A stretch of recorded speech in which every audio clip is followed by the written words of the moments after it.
어떻게 신앙 전수를 잘할 수 있을까라는 제목으로 하나님 말씀을 전하겠습니다.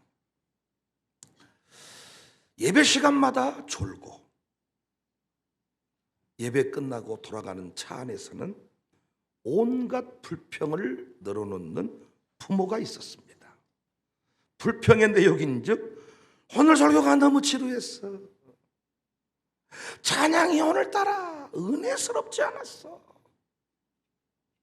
늘 불평하는 거예요. 어린 자녀가 늘 그런 부모님을 보면서 답답했어요. 하루는 참다 더 이상 못 참고 부모님에게 소리를 칩니다. 엄마, 1,000원 내놓고 놀다 간 것 치고는 너무 재밌었잖아. 어제 우리 식구들이 재밌게 본 영화는 10,000원이 넘어.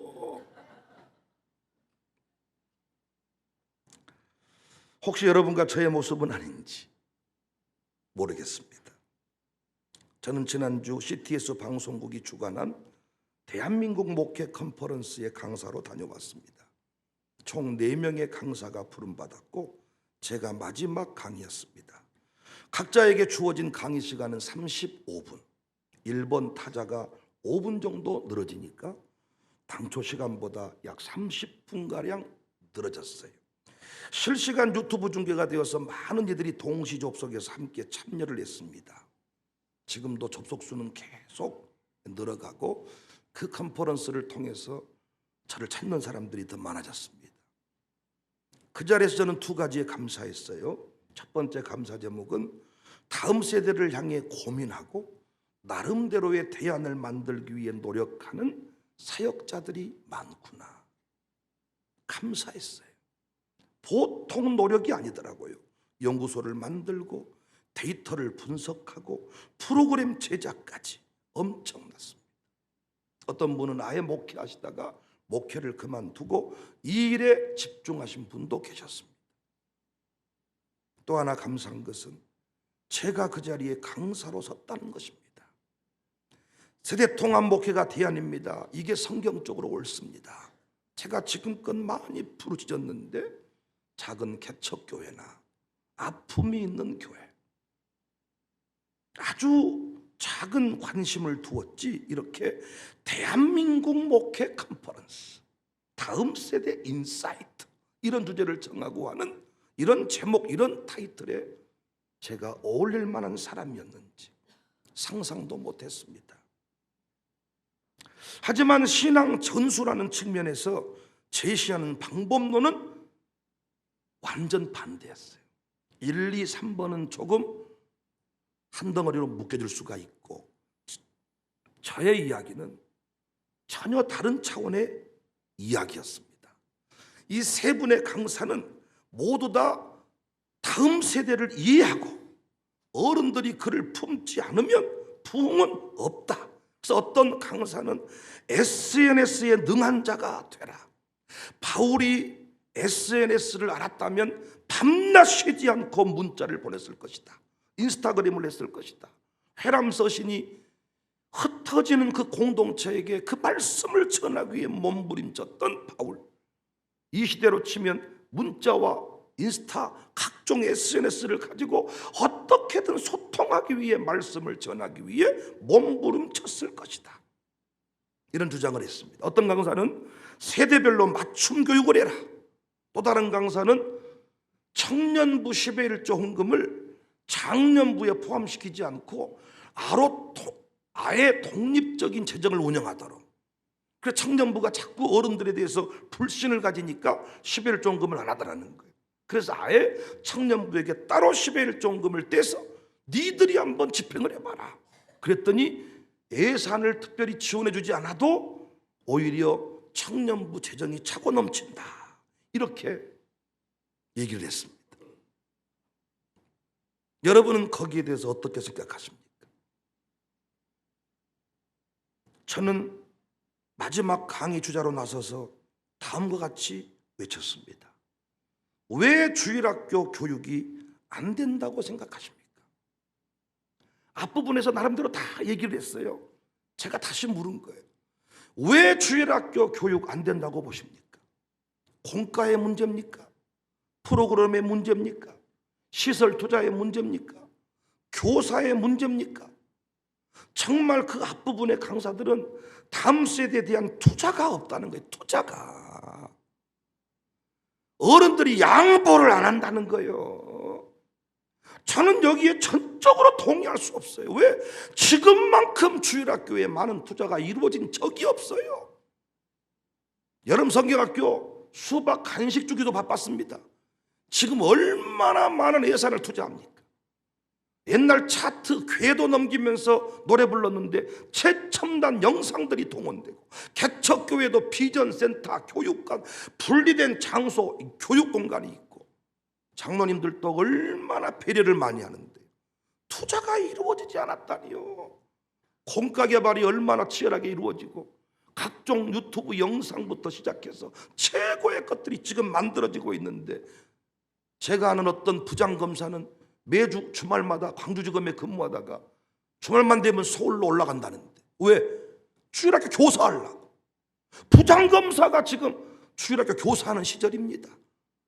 어렸을 때만 해도 대학 물론이거니와 한글 겨우 떼신 분이 주일학교 교사할 때가 많았어요.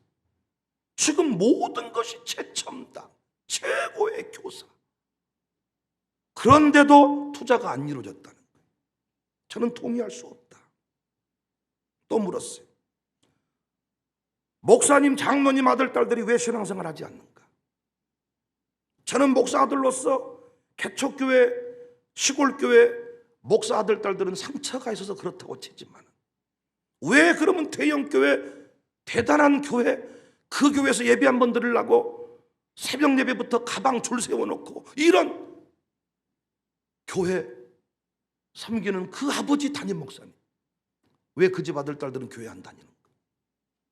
왜 그 아버지 교회 안 나오는가? 장로님들은 자기 교회 그러면 눈물이 펄펄 나는데 왜 그 아들 집사는 다른 교회 다니는가? 던졌어요. 막. 여러분 자식은 교회 잘 다니십니까? 막 물었어요. 물어. 4차 산업혁명 시대의 메타버스 시대에 주도할 일꾼을 길러내고 있는가? 왜 교회 영향력이 감소되고 있는가? 지방신학교밖에 안 나왔던 목사님들이 목회하실 때에는 시장, 군수, 구청장이 감히 교회를 함부로 대하지 못했는데, 왜 박사 목사가 담임 목사 교회로 섬길 때 이렇게 구청장이 교회를 함부로 대하고 시장이 교회를 함부로 대하는가? 옛날에 겨우 남 놓고 기억자도 몰랐던 장로님들이 교회를 섬길 때에는 경이로운 부흥이 일어났는데, 박사 장로님, 박사 목사님이 교회를 섬기는데 왜 교회가 쪼개지고 분열하고 이렇게 세상이 교회를 무시하는가? 물었어요.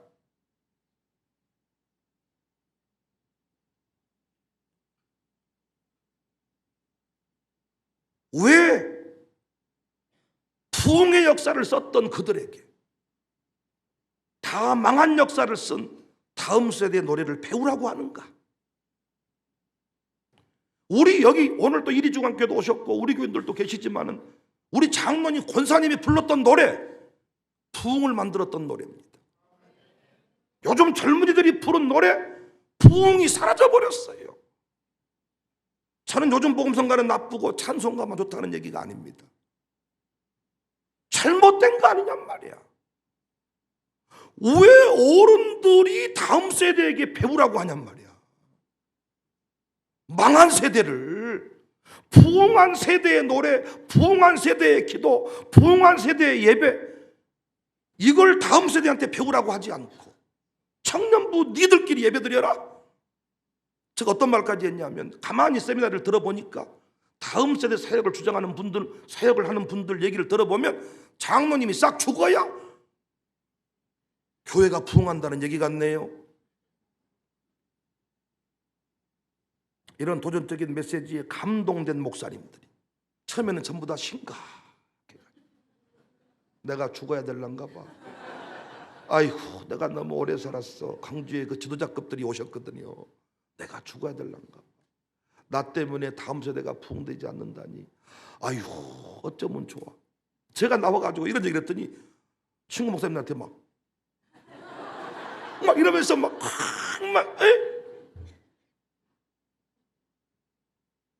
그러면서 계자시교회 목사님도 도전이 되었는지 전화가 오셨다. 그러면서 10월 달에 부흥해 주십시오.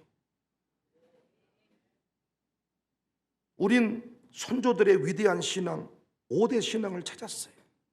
주일 성수 신앙, 새벽기도 신앙, 10의 1조 헌금 신앙, 교회 사랑 신앙, 주의 종 존중 신앙. 그 신앙 전수를 위해 노력하고 있습니다. 그 신앙 토대 위에 우리는 5대 사명을 부여받았는데 그 사명을 지금 감당하고 있고 그 사명이 흘러가도록, 그래서 그 사명을 감당하는 목사는 또 다른 목사를 낳고, 장로님은 장로를 낳고, 권사는 권사를 낳고, 제가 죽기 전에 저 같은 목사 한 사람만 낳으면 이 교회는 무너지지 않죠. 우리 장로님 돌아가시기 전에 자기 같은 장로 한 사람만 낳고 돌아가시면 교회는 문제가 없지요. 선교사는 선교사를 낳고, 정치인은 정치인을 낳고, 물론 그 낳는다는 그 자기 아들 딸일 수도 있지만 믿음의 다음 세대일 수도 있습니다. 예배자는 예배자를 낳고, 선교사는 선교사를 낳고, 가수는 가수를 낳고, 그러면 흘러가는 거예요. 사명 전수를 위해 애쓰고 있는데 저희 교회도 14년 목회 여정 가운데 그 일이 잘 되는 가정도 있고 안 되는 가정도 있습니다. 목사 존중신앙 전수하자 그랬는데 정말 목사를 좋아하는 자녀도 있고, 여전히 목사를 보면 인상을 쓰면서 부정적인 마음으로, 삐딱한 마음으로 도둑놈이 아닌가 이런 마음으로 이렇게 보러보는 사람도 있습니다. 부모가 섬기는 교회에 함께 다니는 자녀도 있고 여전히 다른 교회 다니는 자들도 있습니다. 무엇이 문제입니까? 같은 신앙 전수의 문제입니다. 주일학교가 안 되는 것도 같은 신앙 전수의 문제. 영향력을 잃어버린 것도 선조들의 그 부흥신앙의 전수의 단절. 같은 신앙 전수. 어떻게 같은 신앙 잘 전수할 수 있을까? 부흥했던 때 그 위대한 신앙을 후대에 전수해야 된다. 한국교회는 언제 부흥했냐? 주일 성수할 때. 언제 부흥했냐? 새벽 기도할 때. 새벽 기도할 때는 부흥했어요. 새벽 기도를 없애버릴 때 교회가 무너진 거예요. 그런데 새벽 기도도 못한 인간들이 새벽 기도한 장로님들이 죽어야 부흥한다네. 니나 죽어라 이 새끼야. 쓸데없는 소리 하고 있어. 아니 장로님이 죽어버리면 새벽 기도가 사라져버려요. 지금 교회들마다 새벽 기도는 못하면서 어디서 비누 거품쇼만 배워와가지고 와 버블쇼 좀 하면 뭐가 주일학교 사역자인 줄 알고 훅 끼고 자빠져 있네. 어떤 불교 스님이 비누 거품 버블쇼를 합니까? 어떤 캐톨릭 신부가 다음 세대를 살린다고 뭔가 청바지 찢어진 거 입고 나와가지고 막 이런 걸 합니까? 자기들의 고유한 신앙 전통을, 그 신앙을, 그 사상을 전수하기에 몸부림을 치는데 우리만 다음 세대를 다 찢어가지고 초토화시켜버렸어요. 같은 신앙을 흘려보내야 됩니다. 같은 신앙, 같은 신앙, 같은 마음, 같은 뜻, 같은 말. 신앙이 다르니까 다른 마음을 품게 되고 다른 소리를 하게 되는 거예요. 목사와 같은 신앙이 돼야 사명을 완수할 수 있는데 다른 신앙이 흘러가니까 안 되는 것이죠. 어떻게 같은 신앙을 전수할 수 있을까? 오늘 본문이 쇠마의 원리인데 이 쇠마의 이 원리를 유대인들은 그대로 문자 그대로 지켜서 사상전수에 성공을 했습니다. 그 사상전수에 성공한 그 모습이 같은 신앙 전수하는 모습과 일치합니다. 유대인들은 지금도 예수님을 인정하지 않고 메시아를 기다리고 있지만 그들이 사상 전수했던 그 원리만큼은 우리가 본받아야 돼. 특별히 이 본문의 원리가 같은 신앙 전수의 원리입니다. 첫 번째 원리는 부모들이 하나님을 마음과 뜻과 힘 다해서 사랑을 해야 돼요. 5절 말씀입니다. 너는 마음을 다하고 뜻을 다하고 힘을 다하여 내 하나님 여호와를 사랑하라. 여기 너는 부모를 말하거든요. 위선적인 마음이 아닌 온전한 마음으로 하나님을 섬기고 교회를 섬겨야 된다는 거예요. 같은 신앙을 전수하려면 온전한 마음으로 하나님을 섬기고, 신앙 전수자의 모습입니다. 다른 사람은 다 속일 수 있어도 하나님은 못 속여요. 그리고 자녀와 가족은 못 속입니다. 다른 사람은 전도지로 구원할 수 있어도 가족은 전도지로 구원 못합니다. 총동원 전도주의를 몇 차례를 해도 가족은 그 자리에 나오지 않습니다. 전심, 진심, 온전한 마음, 전심, 진심, 온전한 마음으로 하나님을 섬겨야만 가족을 구원할 수가 있습니다. 교회에서 하는 말과 집에서 하는 말이 같아야 돼요. 무엇을 하든지 하나님이 1번, 교회가 1번이어야 돼요. 먼저 그 나라와 의를 구하는 이 신앙이 없이는 신앙 전수는 불가능합니다. 솟구치는 불이 있어야 흩어지는 불을 만들 수 있지요. 나도 지금 타오를까 말까 바람 불면 꺼지려고 했다가 다시 불면 살아났다가, 목사가 신방 가면 좀 타올랐다가 또 내버려 두면 꺼지려고 했다가, 그래서 목사와 부목사가 막 목사님, 부목사님들이 지금 현기증 걸리기 일보 직전에 하도 많이 불어가지고 코로나 불면 자빠질라 그러고 뭐 하면 자빠져 또 확 불었어. 현기증 걸려가지고 솟구치는 불, 가장 전성기, 뜨거움의 상태, 그 상태에서 흩어져 가는 것입니다. 흩어져 가는. 원망 불평하면서 교회를 섬기는 사람, 여러분 조사해 보십시오. 결코 자녀를 교회로 데려올 수 없어요. 자녀가 교회를 다녀도 우리교회 안 나옵니다. 기계적으로 하지 말고 전심으로 하자. 청년들은 말과 행동이 일치하지 않는 모습, 이것이 예민하거든요. 말하고 행동하고 다른 것에 우리 청년들은 예민해버린 세대야. 그래서 우리가 전심으로 하나님을 섬기는 방법이 있는데 5대 신앙입니다. 주일 성수를 온전히 하세요. 새벽 예배부터 오후 예배 시간까지. 안타깝게도 지금은 똑같은 설교를 1부, 2부, 3부, 4부, 5부 5번을 하니까 한 번만 참여하면 되는 식으로 흘러가는데, 저희 교회만 해도 3번 설교가 다 다릅니다. 원래 그게 맞아요.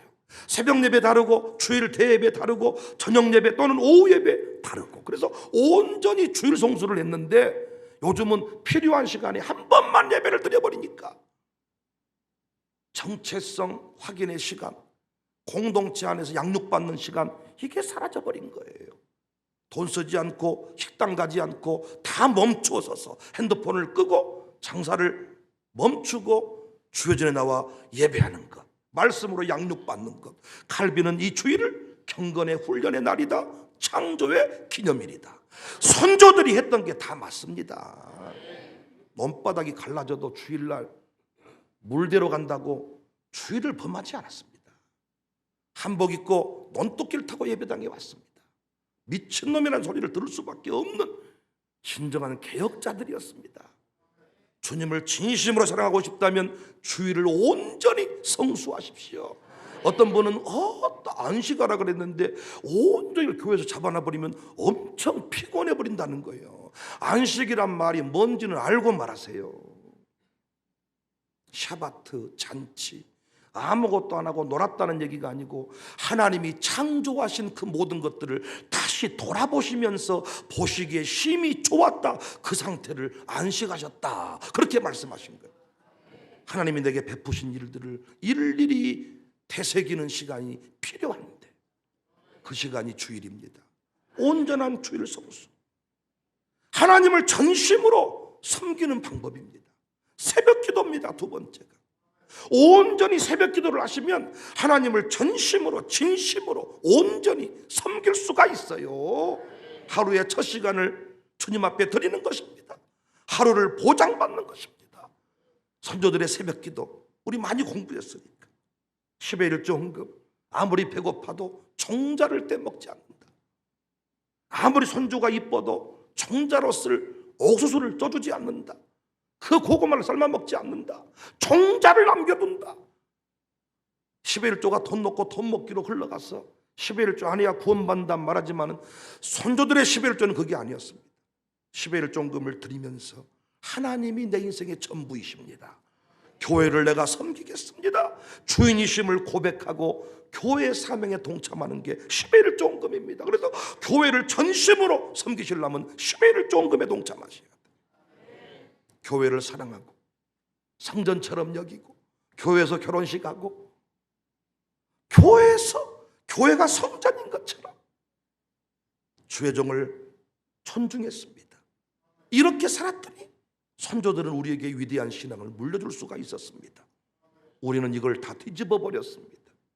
사랑하는 성도님들, 우리는 다시 하나님을 전심으로 온전히 뜨겁게 사랑해서 솟구치는 불을 만들어서 그 신앙이 후대에 흘러갈 수 있도록 생수의 강이 흘러넘치도록 사명 완수하시기를 주의 이름으로 축복합니다.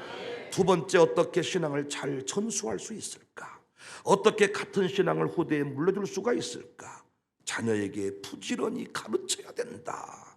7절, 내 자녀에게 부지런히 가르치며 집에 앉았을 때든지 길을 갈 때든지 누워있을 때든지 일어날 때든지 이 말씀을 강론할 것이며. 여러분, 이 말씀을 우리가 잘 이해해야 돼요. 어떻게 하면 신앙이 전수가 되느냐? 부지런히 자녀에게 말씀을 가르치는데 집에 있을 때든지 길을 갈 때든지 누워있을 때든지 일어날 때든지 말씀을 강론하라는 것입니다. 이 말의 의미를 아시겠습니까? 삶의 모든 여정 중에 경험하는 일들을 말씀으로 해석하고 그 상황에서 말씀을 가르쳐야 한다는 것입니다. 심지어 고난 가운데서도 말씀을 가르쳐야 됩니다. 이 일들을 누가 잘했냐? 유대인들이 잘했습니다. 나라를 잃어버린 상황에서도 율법을 가르쳤습니다. 우리 한계는 뭐예요? 이 새벽 1시간에 주일학교 1시간에만 말씀을 가르치려고 하는 거예요. 웃기는 소리입니다. 신앙 전수는 함께 살아가면서 보여주는 것입니다. 그래서 제가 다음 세대 사역자들의 얘기를 들어보니까 이 공동체 안에서 함께 살아갈 마음은 없고 그들을 따로 떼놓고 다른 장소에서 다른 방법으로 가르치는 방법론만 자꾸 얘기하는데, 제가 뭐라고 얘기했냐? 모든 모임에 다음 세대가 함께 하도록 하면 된다. 체육대를 해도 세대통합체육대에 종교개혁제를 가도 다음 세대와 함께, 이번에 종교개혁지 프랑스 비전들이 20명 다녀왔는데 선교사님이 놀래고 현지 목사님들이 놀라는 것은 종교개혁지는 목사님들만 와야 되는데 어떻게 장로님, 목사님, 안수집사님, 집사님, 청년, 주일학생까지 올 수가 있겠냐는 거예요. 그리고 어떻게 그 주일학생들이 또 다 그 말에 이러면서 은혜를 받냐 그 말이에요. 어떻게 그들이 또 간증을 하냐 그 말이에요. 종교개혁지에 목사님들끼리만 많이 가지 그곳에 청년들을 데려갈 생각을 안 해. 왜? 모른다고 생각하니까. 모든 새벽 예배 자리에 오늘 또 이리중앙교회 잘 보시기를 바래요. 구석구석에 숨겨있는 보배들. 그 새벽에 애들이 과연 못 드리는가, 조는가, 자빠져 자는가 보시기를 바래요. 새벽 예배 과연 애들은 못 드리는가? 그렇지 않다는 거예요. 모든 모임에 함께하고 보여주는 것입니다. 어떤 의미에서요, 코로나 상황은 믿음으로 사는 것이 무엇인지를, 예배가 왜 중요한지를 정확하게 삶에서 가르칠 조로의 기회였습니다. 여러분, 비대면 예배 저는 좋아하지 않고 인정하지 않지만은 비대면 예배가 성경적이고 옳다고 한다면 비대면 예배를 똑바로 드렸잖아요. 자녀들이 주교로 나와야 돼요. 왜? 지금까지는 흩어져서 예배를 드렸으니까. 비대면 예배는 함께 드렸잖아요, 집에서. 그러면 정말 그 자리에서요, 이 상황에서도 예배한다는 것을, 예배할 때 기쁨이 있다는 것을, 예배할 때 코로나도 이길 수 있다는 것을 삶으로 보여줘야 되는데, 이 예배당에서만 그 예배 신앙을 가르치니까 예배 신앙이 흘러가지 않은 겁니다. 그때 불평해버리고 숨어버리고 천수가 안 되는, 경제적인 어려움을 만났을 때 마찬가지입니다. 모든 여정 중에 말씀으로 말하는 일이 반복될 때 신앙은 천수가 됩니다. 그런데 참 재밌는 것은요, 신앙생활이 신앙생활 잘하는 것 같은데 진로 또는 그 신앙 문제에 이르게 되면 말씀대로 안 하는 거예요. 고3 되면 예배드리지 말라고 하는 거예요. 신앙 전수가 되려면 모든 삶의 여정 중에 순간순간마다 말씀으로 판단하고 말씀으로 말해주고 말씀이 하라는 대로 해야 신앙 전수가 되는데, 평안할 때는 어머니가 신앙생활 하더니 결혼할 때가 되니까 야 이놈 새끼야 그냥 해서 나중에 교회는 다니면 되니까 해 이놈아. 아니 신앙생활 안 하는데 어떻게 결혼을 해 엄마. 아니 임마 다 좋잖아. 신앙생활은 그것만 빼놓고는 다 좋으니까 그건 좋아. 저는 이런 식으로 결정을 하는 거잖아요. 대학 갈 때도 마찬가지. 여기서 자녀들은 신앙을 잃어버립니다. 코로나 상황 끝나고 목사들이 목회가 탄탄해지는 경우가 있고 무너져버린 경우가 있는데, 위기 상황의 고난 중에 평상시 설교했던 대로 목사가 움직였으면 강력해졌고, 설교는 그렇게 했지만 위기 중에 숨어버리고 도망가버리고 벌벌 떨어버렸으면 목회가 이제 흔들리게 되는 거예요. 설교가 중요한 게 아니고 결정적인 순간에 설교대로 살았는가가 목회의 리더십을 결정하는 성패이더라고요. 거기서 역사가 갈라지더라고요. 목사가 강력해지는 것은 위기 중에 이쯤 되면 목사님이 절망할 거야 그랬는데, 설교한 대로 다 이겨내는 목사님들은 목회가 탄탄해. 결정적인 순간에 흔들려 버리면 목회가 무너지는. 신앙 전수하고 싶거든. 삶의 모든 여정 중에서 말씀을 가르쳐야 됩니다. 삶의 모든 여정이 말씀의 원리에 맞아야 합니다. 신명기 6장 20절 25절을 보시면, 후일에 내 아들이 내게 묻기를 우리 하나님 여호와께서 명령하신 증거와 규례와 법도가 무슨 뜻이냐 하거든 너는 내 아들에게 이르기를 우리가 옛적에 애굽에서 바로의 종이 되었더니 여호와께서 권능의 손으로 우리를 애굽에서 인도하여 내셨나니 곧 여호와께서 우리의 목전에서 크고 두려운 이적과 기사를 애굽과 바로와 그 온 집에 베푸시고 우리 조상들에게 맹세하신 땅을 우리에게 주어 들어가게 하시려고 우리를 거기서 인도하여 내시고 여호와께서 우리에게 이 모든 규례를 지키라 명령하셨으니 이는 우리가 우리 하나님 여호와를 경외하여 항상 복을 누리게 하기 위하심이며 또 여호와께서 우리를 오늘과 같이 살게 하려 하심이라. 우리가 그 명령하신 대로 이 모든 명령을 우리 하나님 여호와 앞에 삼가 지키면 그것이 곧 우리의 의로움이니라 할지니라. 이 말씀이 무슨 뜻이냐? 내 삶이다. 우리의 삶이다. 우리 교회 역사다. 하나님이 어디 있습니까? 우리 교회 역사를 봐라. 하나님이 어디 있습니까? 엄마가 살아온 인생을 봐라. 삶으로 이야기하라는 것입니다. 삶으로. 주일학교 1시간 안에 끝나는 게 아니고 삶으로 우리 공동체 가운데서 정말 목사가 하나님을 경외한다는 것을 삶으로 증명해 보여야 신앙이 흘러간다. 우리 선조들은 우리 세대에 맞게 말을 했습니까? 우리가 밥을 안 먹고 좀 밥상 앞에서 깔짝깔짝 대면 내 아들이 마음이 아프구나. 아들아, 고민이 있느냐? 왜 밥을 못 먹느냐? 상담을 좀 하자. 상담 선생님을 붙이고 그랬습니까? 그랬어요? 여러분 부모님 그랬어요? 이리 중앙교회 답해보세요. 그랬어요? 그냥 숟가락이 날라왔습니다. 밥 먹기 싫냐? 나가.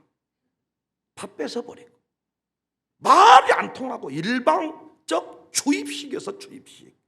X세대, Y세대, Z세대, MZ세대, 소통하는 세대, 이런 것들을 따져서 사춘기 때는 좀 예민하니까 애 좀 건드리지 마야 이렇게 했습니까? 빌어먹을 놈 새끼가, 연병을 놈 새끼가, 문둥이 같은 놈 새끼가, 아주 오살 놈 새끼가 아주 패 죽이고 살려 죽이고 아주 쌍욕을 퍼붓고 개, 소, 말, 닭은 애산 일이고, 그래도 그들은 신앙 전수를 했습니다. 왜인 줄 아세요? 삶으로 증명했기 때문이야. 삶으로 하나님을 증명해 보였기 때문에 세대에 맞는 말을 못했고 사춘기에 맞는 어떤 교육 그런 이론은 없었어도 우리에게 신앙이 흘러와서 역사에 없는 전무후무한 부흥을 만들었어요. 여러분과 저는 뭡니까? 말은 잘합니다. 학문은 많습니다. 성경 통독 다 했습니다. 문제는 뭐예요? 삶이 없어. 삶이. 새벽 예배도 못 드리면서 무슨 소리 하고 있습니까? 4km씩 걸어서 여전히 엄마는 아침 눈 떠보면 없어. 새벽기도 가신 거야. 학문은 없고 부족하고 무언가 돈은 못 줘도 우리 엄니는 기도하는 엄마였어. 결정적인 순간이 하나님이었어요. 그들은 대통령들 보면 믿음 없어도 나중에 다 엄마의 신앙 간증하는데 눈 떠보니까 술판 먹고 들어와서 새벽에 눈 떠보니까 부모님은 기도하고 있더라는 거야. 우리는 말은 잘해요. 학문은 많아요. 기독교육도 하고 뭐 많습니다. 문제는 삶으로 보여주는 기독교육이 없다는 거예요. 교회 문 밖에만 벗어나면 살아내는 교사가 없고 부모가 없다는 것입니다. 여러분, 우리 모두 신앙 전수 잘해서 천대 영광 누립시다. 우리 모두 죽기 전에 나와 같은 한 사람만 길러놓고 죽읍시다. 저는 이렇게 마음먹으니까 너무 쉬워. 죽기 전에 저 같은 목사 한 사람 길러놓으면 하나님이 이 세대 동안 목회 흘러가게 하실 거예요. 우리 장로님들 그 자리에 여러분 같은 사람 한 사람만 앉혀놓고 죽으세요. 권사님도 마찬가지, 샬롬 교사도 마찬가지. 그러면 이 땅의 부흥은 다시 시작되고 영원할 줄로 믿습니다.